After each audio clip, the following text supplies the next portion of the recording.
ऋण त दिँदैछु, तर समयमा ब्याज आएन भने तेरो घर मेरो हुन्छ, बुझिस? नरौ काउली, हाम्रो बच्चाको भविष्य राम्रो बनाउन म परदेश जाँदैछु। आफ्नो ख्याल राख्नु।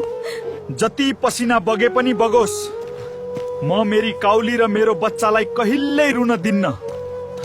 साहुको ऋण तिर्ने पैसा जम्मा भयो। अब म नेपाल फर्किन्छु। यसले मेरो प्रमोसन खायो। नेपाल फर्किनु अघि यसलाई म यस्तो जालमा फसाउँछु कि यो सिधै जेल जान्छ।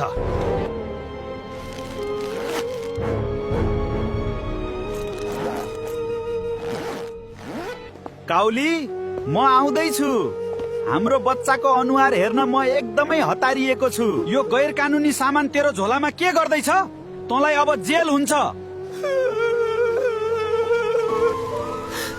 नेपाल फर्किन लागेको आलुलाई गोलभेडाले फसायो। अब के गर्भवती काउलीले आफ्नो श्रीमानलाई देख्न पाउली त? हेर्नुहोस् भाग 2 मा।